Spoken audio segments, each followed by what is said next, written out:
I'm Dottie Haggard. This is my husband, George. We're speaking on the letters and photos that my dad, Chauncey Cooper Linard, mailed to his wife during the Second World War. My dad was 40 when he went over, so that's kind of a different factor because I know so many of the men were very, very young. There were two in particular incidences, one in particular, the dad encountered. He went down from England, of course, went down to Paris and back up to the Bulge. And when he arrived in Bastogne, it was late at night.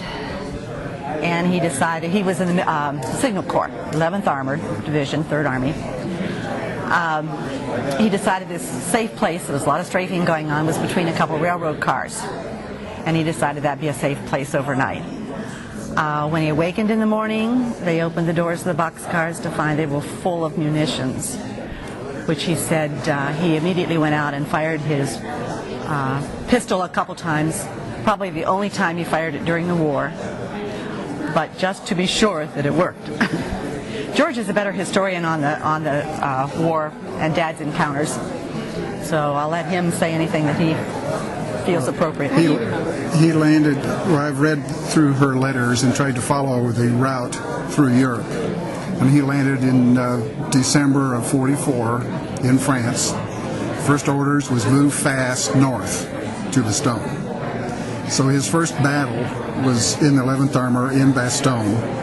And they went up east of Bastogne and then north.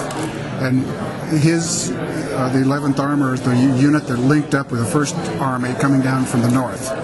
So they were part of the pincher movement that cut off the German army to the west. They then went east into Germany and then southwest down in and ended the war in Austria. One of the things that was interesting in the letters is that he was complaining about having to move so fast, never stopped, and they were tired, and then you could tell all at once they were bored. The war was over. So when they were active, in typical of Patton, they had to move fast, keep moving, and then they were victorious. Well, tell me a little bit about the letters. Let's take a look at some of them. Are these? They're basically in chronological order. Most of them are on the little, what do you call them? This was in training.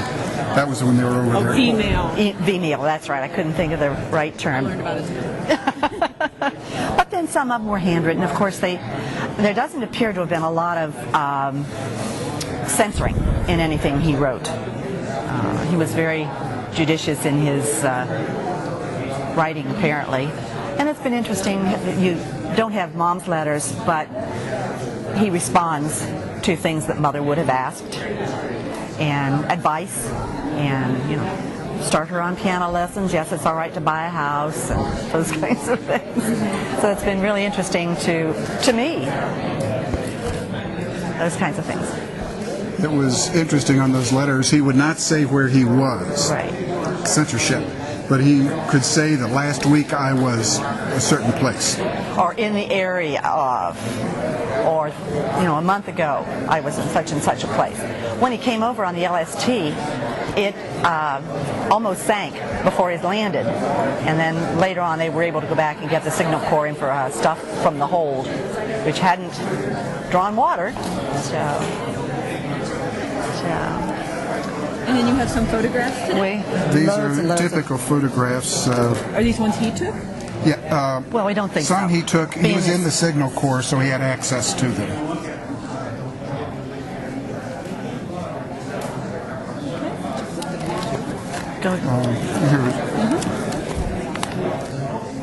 Here's a picture of her dad. Notice the arm is missing from the chair. Reflection there. Just tilt it up just like this way. There you go. So there's an arm missing. See, that would be an office, in the field. So they didn't have the best of facilities. But in some cases they did. He refers to being in the castle or in the Burgomeister's office, or they had steam heat or they had hot water. On other occasions he mentioned a family that he stayed with for a period of time that had a little girl my age. So he was very intrigued by that.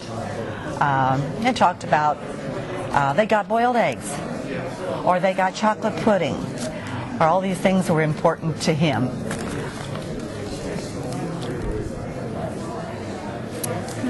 There's a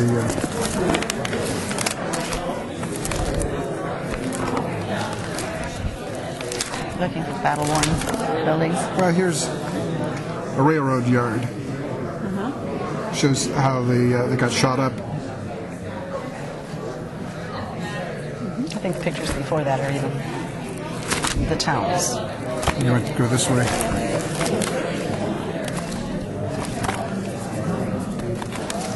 Some of the towns were. Well, that was post. Well, that would be in Austria. After the war, they were kind of in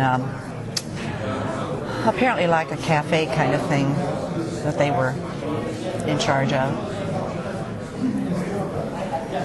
Wonderful.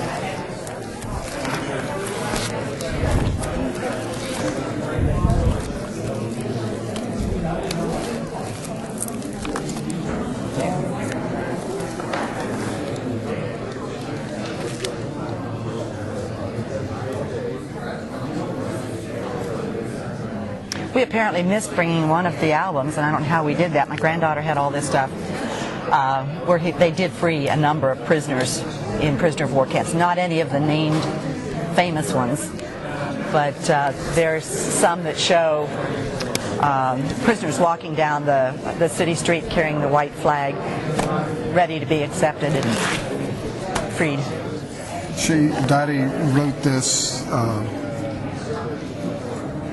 She took the information from the letters that he sent back. Eventually, I am sending this to the Library of Congress's.